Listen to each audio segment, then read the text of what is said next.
Alright, so I just got through watching the WBC Light Flyweight Championship clash between Ganigan Maravilla Lopez and Jonathan Taconing. This was a fight I was looking forward to. Jonathan Taconing's a big puncher, probably has one of the highest knockout ratios you would ever see at flyweight or below. He's a fighter that's fought at flyweight and even super flyweight in the past. Has stopped guys at those weight classes. And so coming into this fight at 108 pounds, even in spite of the fact that Ganigan Lopez was a taller fighter, 5'5" compared to Taconing's 5'2", he was going to be proven to be a tough opponent, and I think that he proved to be, in spite of the fact that the judges' scorecards and even my own were on the lopsided side. Lopez wound up winning a 12-round unanimous decision. Let me see. It was a 119-108 on one card, 118-109 on another, and 115-112 on the third. Personally, I had it 118-109, so I agreed with basically the judge that saw it on the in-between. But it was a solid start for Jonathan Taconing. He came out fast, throwing heavy bombs, looking to make an impression on Lopez early. But Lopez was able to stay calm under fire, boxed cleanly, got in and out of distance really well. Ganigan Lopez is really what I like to call, the type of fighter that I like to call a pure boxer, a guy that's not using too much movement. He's using just enough movement to get in, get out, step to the side, and pop not only jabs, not just one shot at a time, but maybe 1, 2, 3s, combinations, and varying up the combinations. So he's not using the same combination twice at any given time, in any given round, any given minute.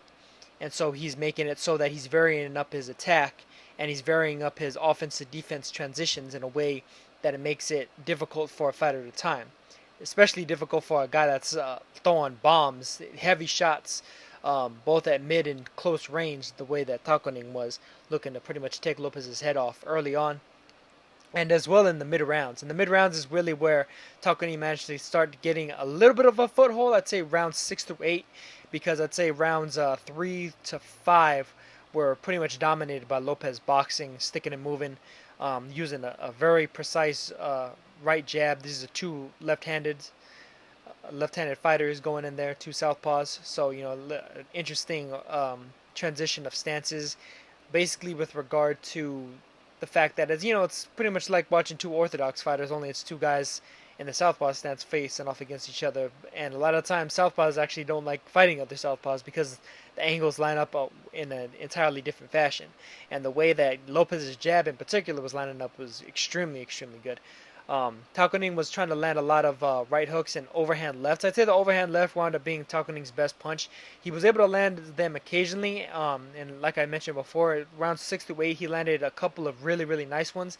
But even still, a lot of those shots were just too few and far between in terms of clean landing blows, where a lot of the shots that Taconing was throwing, even though they were kind of moving Lopez around, they really weren't landing clean, or a lot of the times they were being blocked or parried or partially deflected off of Lopez's gloves before hitting anything else, whether that was his arm or part of his body or the edge side of his head or something like that. Lopez was able to just do a clean, conclusive job, just kind of sticking and moving, turning, Taconing on the inside, occasionally using a little more foot movement to get way outside. But Lopez is the type of fighter that his offensive transitions are so good, so tight, and just the angles that he fights at and moves at are just well schooled. Basically, the guy's a veteran, a guy that wound up winning this title, fairly late into his career.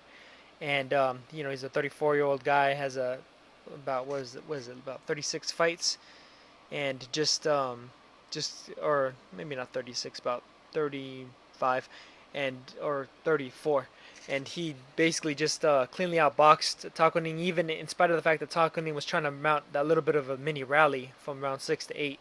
Lopez pretty much took right over immediately after that. Continued to cleanly outbox Taconing. Taconing got a little bit frustrated, started leading with his head a little bit, wound up getting a point deducted for causing a cut over Lopez's, what was it? I think it was his right eye, after a head clash.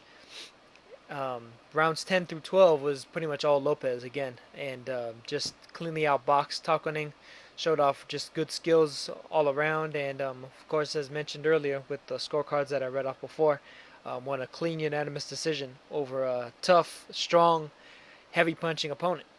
And this looks like it sets up a fight between Lopez and a fighter who was on the undercard, incidentally, Pedro Guevara, a fighter that actually defeated Lopez a couple years ago, or about a year ago, in a fight that was for, at the time, the WBC title that Guevara had. Guevara had actually been the champion.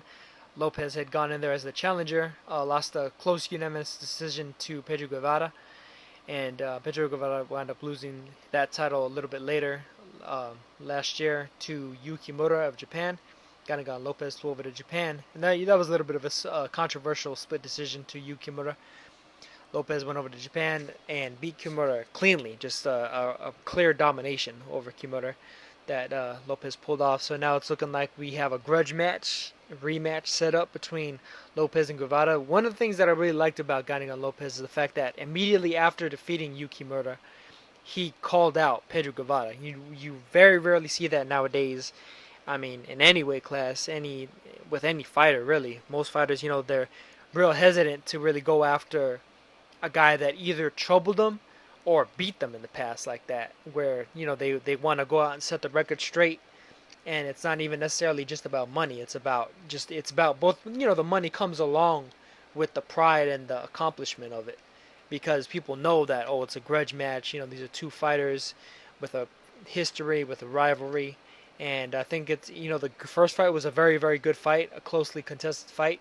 And I expect a rematch between these two to be a closely contested fight too. I mean, even more so. Pedro Guevara is a little bit older, a little bit wiser, and a little more skilled, probably better schooled. And Ganigan Lopez is a fighter that's learned from experience over the years, became a champion a bit later in his career. And so I think both of them have likely improved from their first fight. Pedro Guevara, of course, was on this undercard. He won an 8th round technical decision. Fight got stopped from a cut caused by a head clash. But Pedro Guevara was pretty much dominating the fight up until that point. Only lost one round on one of the judges' scorecards. Pretty much putting on a clinic up until that point. But I'm looking forward to this rematch between Ganigan Lopez and Pedro Guevara. Whoever wins, if it happens to be Lopez, they may do a rubber match. Good money, doing big ratings down in Televisa Channel 5 down in Mexico. And otherwise, Ganigan Lopez versus any of the other champions or any of the other top contenders at light flyweight be a very, very good fight. Lopez is really just a pleasure to watch. Just a technically skilled fighter.